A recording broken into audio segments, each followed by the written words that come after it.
Hello दोस्तों, स्वागत है आप सभी का हमारे यूट्यूब चैनल पाठ्यकला पर।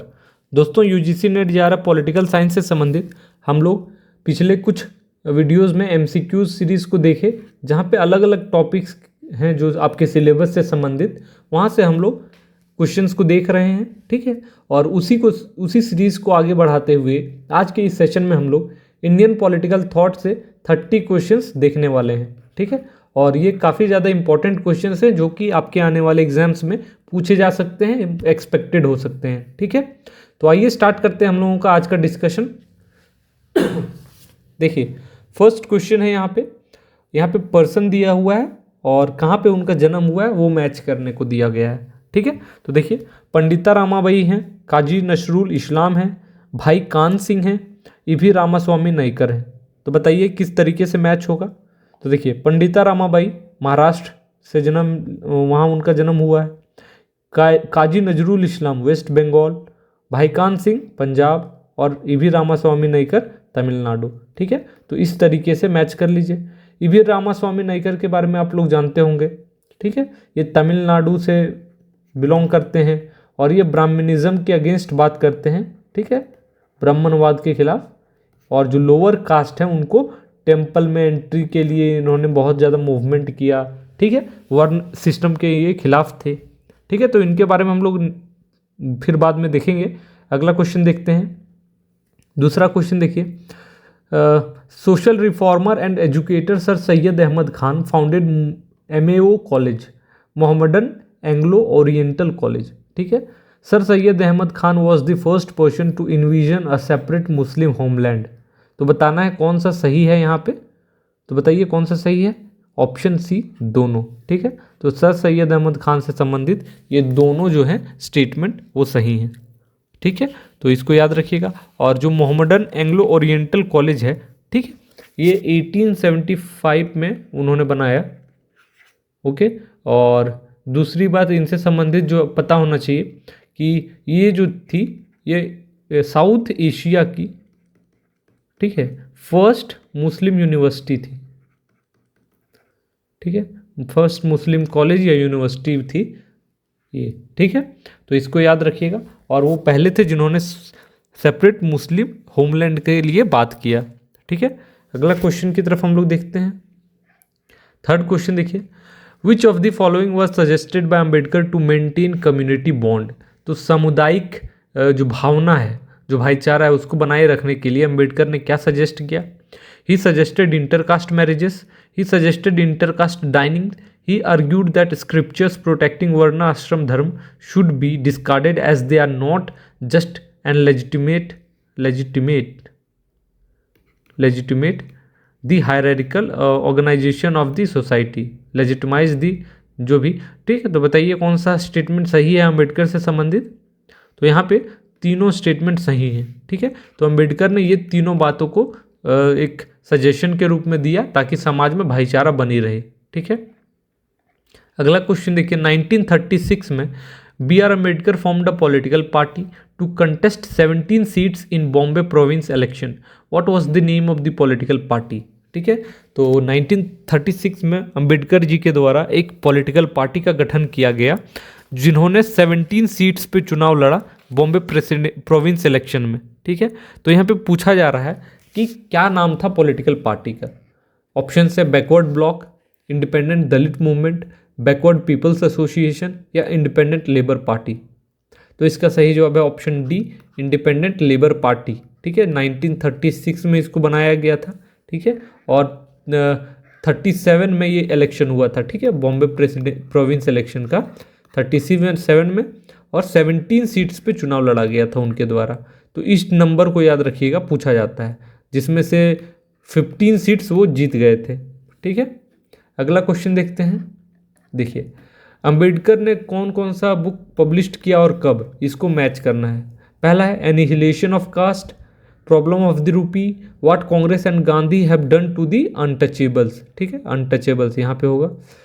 ठीक है, अनटचेबल्स यहाँ लिख दे रहा हूँ, अनटचेबल्स। ठीक है, फिर हु वेर दी सुद्रास। तो बताइए कौन सी बुक कब पब्लिश की गई अंबेडकर के द्वारा।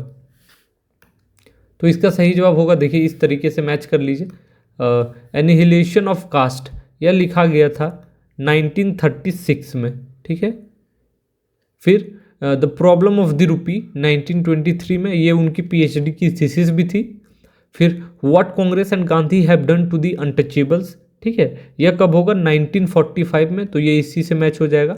और हु वेर दी सुद्रास 1946 में, ठीक है।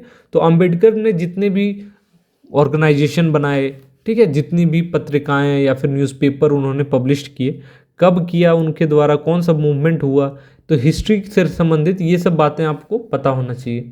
अगला क्वेश्चन देखते हैं, यहाँ देखिए, according to Ram Manohar Lohia which of the following is lacking in European socialism, ठीक है।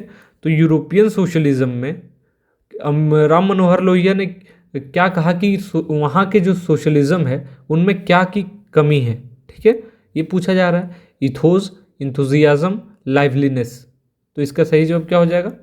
इसका सही जवाब हो जाएगा आपका ऑप्शन डी, ठीक है, तीनों, ठीक है। तो इथोस, इंथुजियाज्म और लाइवलीनेस, तीनों की कमी देखने को मिलती है कहाँ पे? यूरोपियन के सोशलिज्म में, ठीक है। तो इसको याद रखिएगा, ऑप्शन डी तीनों इसका सही हो जाएगा। 7 नंबर देखिए, consider the following statements related to Manu, ठीक है। तो मनु से संबंधित यहाँ पे आपके लिए सवाल है।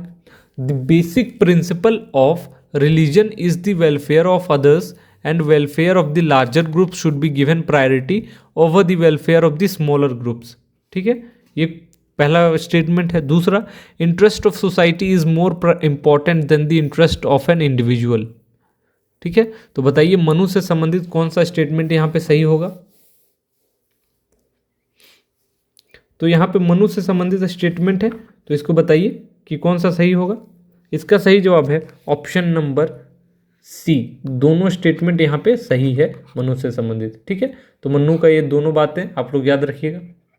अगला असर्शन और रीजन का प्रश्न है। देखिए, according to Manusmriti politics is an integral part of the society. Reason में है it is the basic component without which society cannot function, ठीक है। तो ये दोनों ये असर्शन है, ये रीजन है। तो यहाँ पे बताइए कौन सा सही कौन सा गलत है। तो यहाँ पे देखिए, तो इस क्वेश्चन का सही जवाब क्या हो जाएगा? इसका सही जवाब हो जाएगा ऑप्शन नंबर सी, दोनों स्टेटमेंट सही हैं और आर जो है वो एक्सप्लेन कर रहा है ए को, ठीक है। तो याद रखिएगा दोनों स्टेटमेंट सही हैं। अगला क्वेश्चन 9 नंबर देखिए, which of the following subject is not included in the basic subjects described bye Kautilya, ठीक है। तो कौटिल्य से संबंधित ये क्वेश्चन है। तो कौटिल्य ने जिस प्रकार से सब अलग अलग सब्जेक्ट्स को बताया, ठीक है, तो उसमें पूछा जा रहा है कि कौन सा इंक्लूडेड नहीं है, ठीक है, इन द बेसिक सब्जेक्ट्स। तो वर्थ, आन्विष्की, निरुक्त या त्रयी, तो बताइए क्या सही जवाब हो जाएगा? तो इसका सही जवाब क्या होगा? इस क्वेश्चन का सही जवाब आपका हो जाएगा ऑप्शन नंबर यहाँ पे देखिए सी, ठीक है, निरुक्त नहीं होगा, वर्थ होगा, आन्विष्की हो गया और त्रयी होगा, ठीक है। और एक चीज होता है जो यहाँ पे लिखा नहीं गया है, दंड नीति, ठीक है, दंड नीति। तो जनरली कौटिल्य ने अपने अर्थशास्त्र में 4 बेसिक सब्जेक्ट्स के बारे में बताया है, ठीक है, 4 बेसिक सब्जेक्ट्स के बारे में बताया है, जिनमें वर्थ हो गया, ठीक है, ये वार्ता है, मतलब इसको जनरली हिंदी में वार्ता पढ़ते हैं, ठीक है, वार्ता जैसे बातचीत करना। तो वार्ता का यहाँ मतलब है जो एग्रीकल्चर है या ट्रेड है, ठीक है, तो इससे संबंधित नॉलेज, ठीक। आन्विष्की का क्या मतलब है? आन्विष्की इसका मतलब होता है रीज़न, ठीक है, रीज़न या लॉजिक। और दंड नीति आप लोग जानते होंगे कि एक तरीके से स्टेट क्राफ्ट पे ये चीज़ है कि किस तरह एडमिनिस्ट्रेशन, ठीक है, इनसे संबंधित इस तरीके से बातें इसमें हैं। और एक त्रयी जो है, ठीक है, ये धर्मा अधर्म इन सब चीज़ों पे बात करता है, ठीक है, वेद इनके नॉलेज के ऊपर बात करता है, ठीक है। तो इसको याद रखिएगा, 4 चीज़ें हैं, वर्थ, वार्ता, ठीक है, आन्विक्षकी, त्रयी और फिर दंड नीति, ठीक है। अगला क्वेश्चन देखते हैं हम लोग, इन कौटिल्यज अर्थशास्त्र द ऑथोरिटीज आर, तो कितनी ऑथोरिटीज हैं कौटिल्य के अर्थशास्त्र में, ठीक है, ये पूछा जा रहा है। और यहाँ पे ऑप्शन है 12, 15, 10 और 16। तो इसका सही जवाब क्या हो जाएगा? इसका सही जवाब होगा ऑप्शन बी 15। ठीक है, तो इसको अधिकरण कहा जाता है, अथॉरिटीज। ठीक है, तो टोटल यदि अर्थशास्त्र में देखें तो 15 अथॉरिटीज, ठीक है, और 150 चैप्टर्स हैं, अध्याय हैं, ठीक, और उसके अलावा 180 प्रकरण हैं। ठीक है, तो इसको याद रखिएगा। और यहाँ पे देख लीजिए जिसमें अलग अलग बांटा गया है कि इसको पार्ट्स बोल सकते हैं, अलग अलग पार्ट्स में क्या क्या है। तो जैसे देखिए पहले 1 to लेकर के 5 में किसके बारे में बात किया गया है? यहाँ पे बात कर रहे हैं हम लोग 15 जो पार्ट्स या अधिकरण या अथॉरिटीज़ डिवाइड किया गया है, उसमें 1 से 5 तक लेकर के बात किया गया है जो इंटरनल एडमिनिस्ट्रेशन है स्टेट का, उससे संबंधित। ठीक है, तो आप लोग लिख सकते हैं इंटरनल एडमिनिस्ट्रेशन से संबंधित है। फिर आप लोग देखिए 6 to लेके 13 तक, ठीक है, इसमें क्या चीज़ के बारे में बात किया गया है? तो फॉरेन रिलेशन से संबंधित। ठीक है, फॉरेन रिलेशन किस प्रकार से होना चाहिए, इससे संबंधित। और जो लास्ट के 2 चैप्टर हैं 14 और 15, इसमें किस चीज़ के बारे में बात की गई है? जो अदर सब्जेक्ट्स हैं स्टेट्स के। ठीक है, other subject related to state. ठीक है, इसको याद रखिएगा। और कितने डिपार्टमेंट्स के बारे में अर्थशास्त्र में बात होती है? तो टोटल 34 डिपार्टमेंट्स के बारे में बात होती है। ठीक है, इसको याद रखिएगा, नंबर 34 डिपार्टमेंट्स। ठीक है, तो इस तरीके से अर्थशास्त्र के बारे में आप लोगों ने और भी चीज़ें पढ़ी होंगी, इसको भी याद रखिएगा। Okay, next question 11 number, what is the oldest Smriti? ठीक है, तो इसमें बताइए कि सबसे पुरानी स्मृति किसे कहा जाता है? अजनवल्क्य स्मृति, मनुस्मृति, नारद स्मृति, विष्णु स्मृति। तो इस क्वेश्चन का सही जवाब क्या हो जाएगा? इसका सही जवाब हो जाएगा ऑप्शन बी मनुस्मृति। ठीक है, और इसी को माना जाता है कि ये सबसे ओल्डेस्ट स्मृति है इंडिया की। ठीक है, next question 12 number, which of the following is not described in Kautilya's Arthashastra? ठीक है, तो कौटिल्य के अर्थशास्त्र में किस चीज़ों का वर्णन नहीं मिलता है? किसका वर्णन नहीं मिलता है? यहाँ पे दिया गया है डिसआर्मामेंट, डिजास्टर मैनेजमेंट, स्टेट्सक्राफ्ट या डिप्लोमेसी। तो इसका सही जवाब क्या हो जाएगा? इसका सही जवाब हो जाएगा ऑप्शन नंबर ए। ठीक है, डिसआर्मामेंट ये मॉडर्न कंसेप्ट है। डिसआर्मामेंट का मतलब क्या होता है कि जो आपकी बैलिस्टिक मिसाइल्स हैं, न्यूक्लियर मिसाइल्स हैं, ठीक है, तो डिसआर्मामेंट मतलब होता है जो आपके आर्म्स हैं, ठीक है, उसको रिड्यूस करना, उसकी क्वांटिटी को। सपोज किसी कंट्री में 500 हैं तो उसको धीरे धीरे करके 100 तक लाना, फिर 0 ले आना। ठीक है, ताकि शांति बनी रहे पूरे वर्ल्ड में। तो डिजास्टर मैनेजमेंट के बारे में बात करते हैं वो, स्टेट क्राफ्ट और डिप्लोमेसी पे बात होती है, बट डिसआर्मामेंट के बारे में बात नहीं होती है। ठीक है, अगला क्वेश्चन देखते हैं हम लोग 13 नंबर देखिए, who among the following has written the book Kautilya the Arthashastra? ठीक है, तो इस बुक के लेखक कौन है? ठीक है, ये पूछा जा रहा है। और यहाँ पे आपके ऑप्शन से देखिए, हरमन कुल्के एंड दितमार रदरमंड, ठीक है, जेसी हाइस्टरमन, एल.एन. रंगाराजन, आर.एस. शर्मा। ठीक, तो बताइए किसके द्वारा यह बुक लिखा गया? कौटिल्य द अर्थशास्त्र। ठीक है, तो इसका सही जवाब क्या हो जाएगा? इसका सही जवाब हो जाएगा option number C, L N. Rangarajan के द्वारा यह बुक लिखा गया। तो इसको याद रखिएगा। ठीक है, एल.एन. रंगाराजन। नेक्स्ट क्वेश्चन देखिए, according to Kautilya, who one of the following does not come in the category of 4 chief council members who assist the king and are called तीर्थ? ठीक है, इसमें पूछा जा रहा है कि कौटिल्य के अनुसार इनमें से कौन सी जो 4 चीफ काउंसिल मेंबर्स थे जो किंग को असिस्ट करते थे, जिसको तीर्थ कहा जाता था, उनमें से एक नहीं है। ठीक है, देखिए महामत्या, पुरोहित, सेनापति और दुर्गपाल। ठीक है, तो बताइए क्या नहीं होगा? जो मंत्री परिषद के सदस्यों की श्रेणी में नहीं आता है। ठीक है, और वो लोग राजा को सहयोग करते थे और तीर्थ कहे जाते थे। तो इसका सही जवाब है डी, दुर्गपाल। ठीक है, दुर्गापाल या दुर्गपाल, तो ये नहीं थे उसमें। ठीक है, जो किंग को सजेस्ट करते थे। ठीक है, और कौटिल्य अपने अर्थशास्त्र में टोटल 18 अधिकारियों के बारे में बात करते हैं। ठीक है, जो प्रशासनिक अधिकारी रहते हैं, जैसे उनमें मंत्री हो गए, पुरोहित, सेनापति, ठीक है, फिर प्रशासता, युवराज, समाहिति, ठीक है, सन्निधाता, बहुत सारी चीज़ें हैं, बहुत सारे पद हैं। तो देखिएगा आप लोग। ठीक है, तो देखिए कौन नहीं इंक्लूडेड था तीर्थ में, तो दुर्गपाल इंक्लूडेड नहीं था। अगला question, in which category can Kautilya's state be placed. ठीक है, तो कौटिल्या ने जो अपनी राज्य की कल्पना बताई वो किस श्रेणी में रखा जा सकता है। आपके ऑप्शंस हैं welfare state, class based state, police state या स्टेट रन बाय मिनिस्टर्स। तो बताइए इसका सही जवाब क्या हो जाएगा। इसका सही जवाब है ऑप्शन ए, वेलफेयर स्टेट। ठीक है, तो कौटिल्या के स्टेट को वेलफेयर स्टेट की कैटेगरी में रखा जा सकता है। ठीक है, और इसका मतलब क्या होता है, वैसा स्टेट, ठीक है, जो अधिक से अधिक लोगों का वेलफेयर कर सके, है ना। तो इसको याद रखिएगा। अगला क्वेश्चन देखते हैं, which of the following statements on Gandhian concept of civil disobedience and satyagraha is not true. ठीक है, तो ये गांधी से संबंधित है कि कौन सा स्टेटमेंट यहाँ पे दिया गया है वो सही नहीं है सिविल डिसओबीडियंस से संबंधित।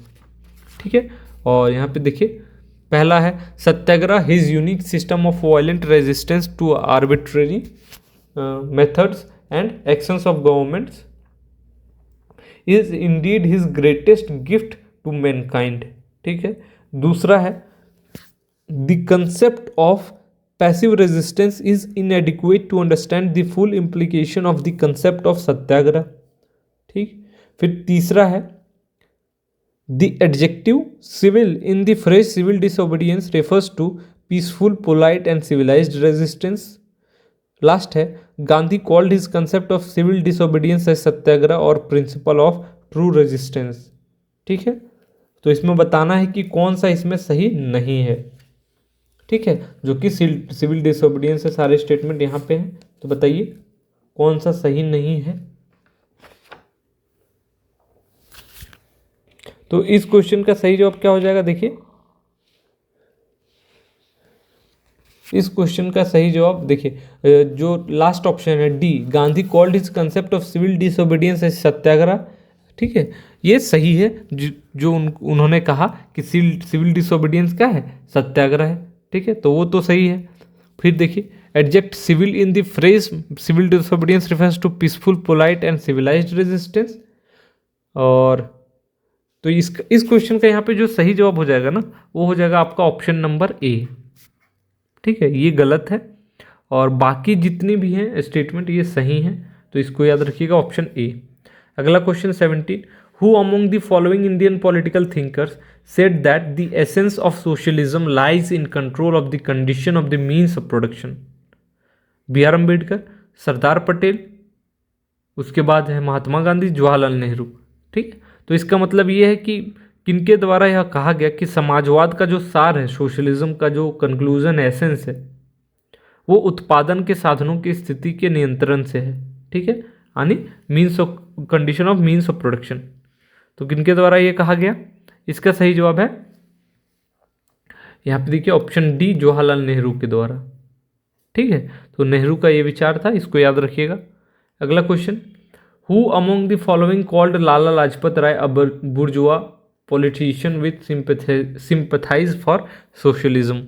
ठीक है, तो किनके द्वारा लाला लाजपत राय को एक बुर्जुआ पॉलिटिशियन जो कि सोशलिज्म के साथ सिंपथाइज रखते हैं कहा गया। ठीक है, तो कौन है वो, इसका सही जवाब है option B, M N Roy.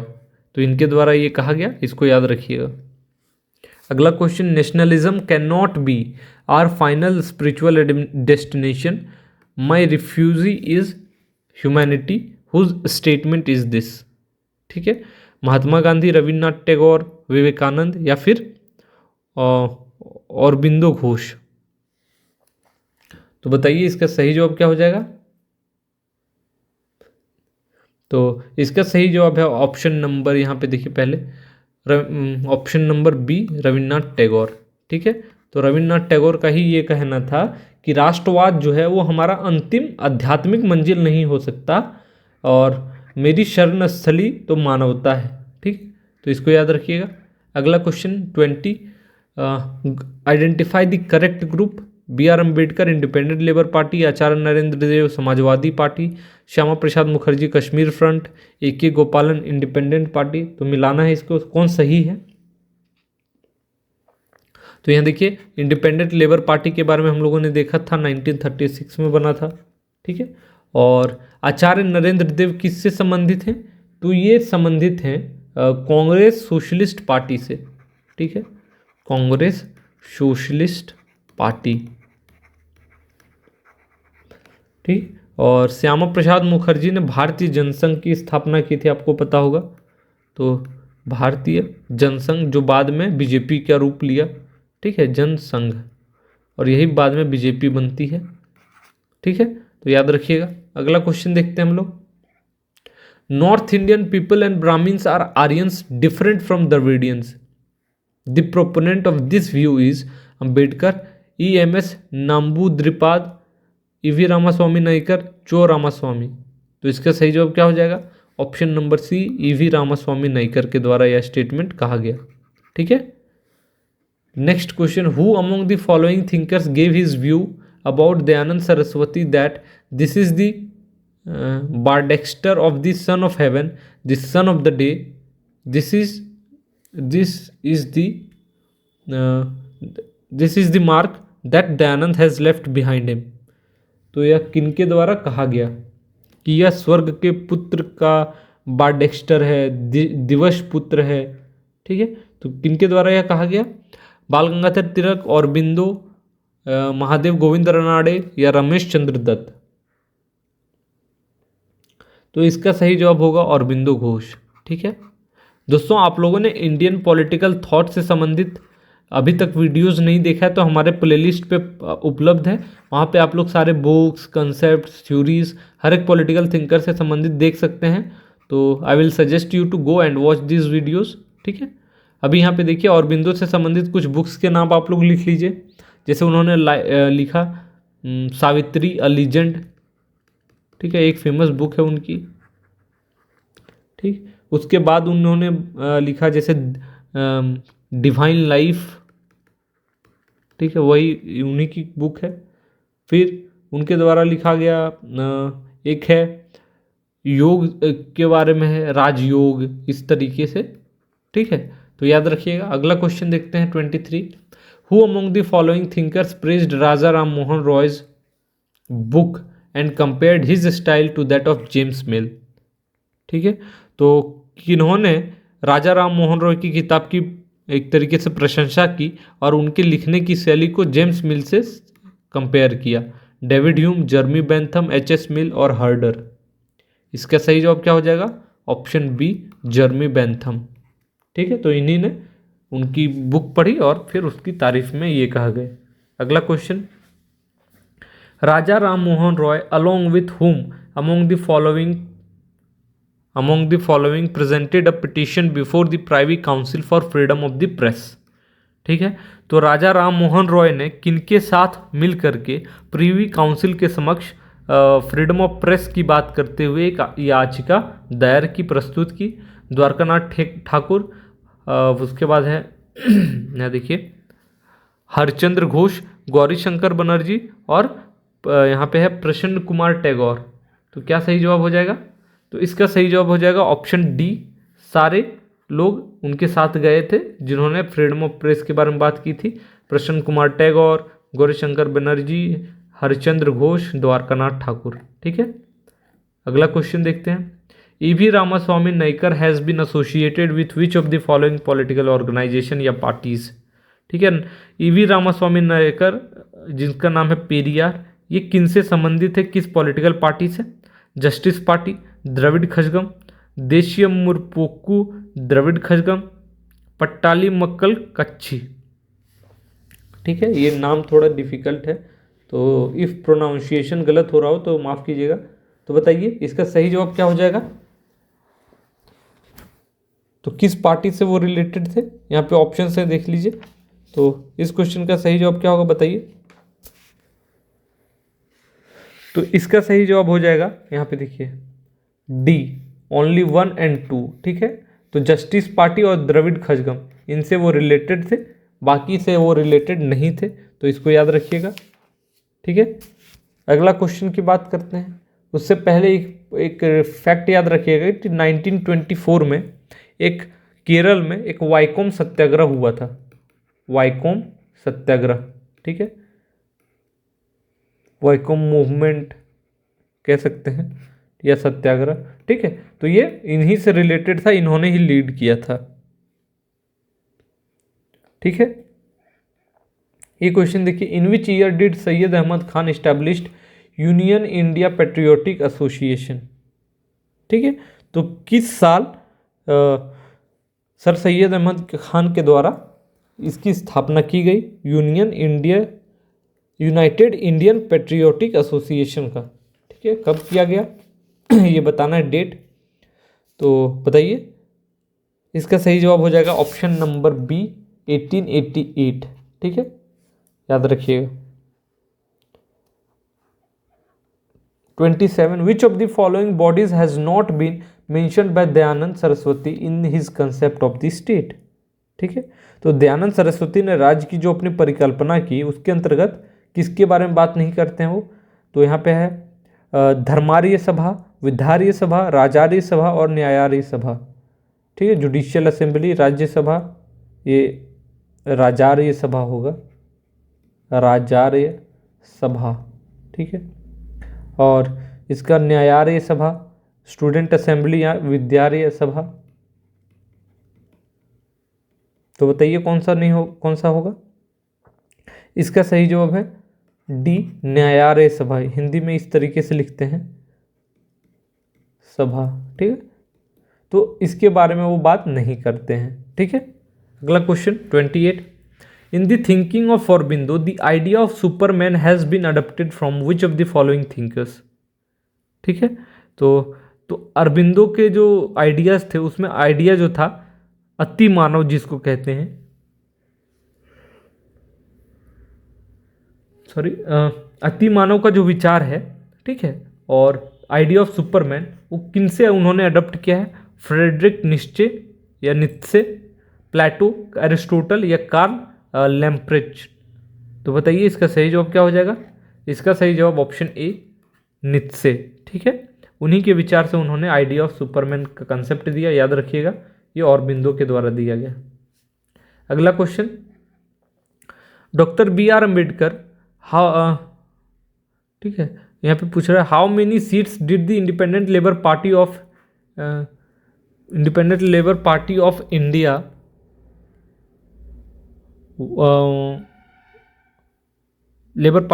Under the leadership of Ambedkar win in Bombay assembly elections? तो हम लोगों ने देखा 15 सीट्स वो जीते थे आउट ऑफ 17। ठीक है, तो इसका सही जवाब क्या हो जाएगा? Option number B. और 1937 में इलेक्शन हुआ, ये पार्टी कब बनी? 1936 में। ठीक है,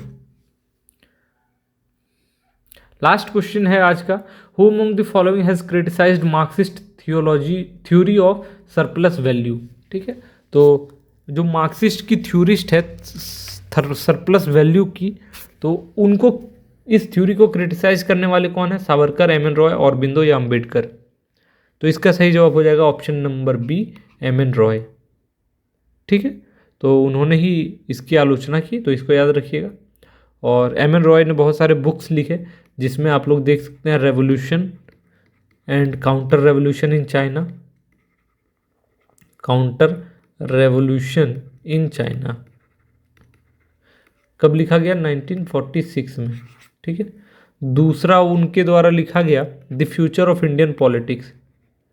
एक सेकेंड, यहाँ पे देख सकते हैं आप लोग, the future of Indian politics. ठीक है, यह बुक उनके द्वारा लिखी गई कब? ये बुक पब्लिश्ड हुई 1929 में। ठीक है, तो आप लोग इंडियन पॉलिटिकल थॉट की सीरीज़ जाके देख लीजिए, आई होप आप लोगों ने देख लिया होगा, वहाँ पे सारी चीज़ें कवर्ड हैं। तो दोस्तों, इस प्रकार से हम लोगों ने आज total 30 questions Indian political thought से डिस्कस किया। और आई होप कि ये सारे क्वेश्चंस आपको अच्छे लगे होंगे, ठीक है। और इसी प्रकार से हम लोग अलग अलग सिलेबस के टॉपिक से आपके लिए क्वेश्चंस को लेकर के आएंगे। तो आपसे यही रिक्वेस्ट है कि आप हमारे चैनल को ज़्यादा से ज़्यादा शेयर करें, लाइक करें, सब्सक्राइब करें और रेगुलरली फॉलो करते रहें, ठीक है। तो मिलते हैं अगले वीडियो में, तब तक के लिए आप सभी का बहुत बहुत धन्यवाद। Thank you so much.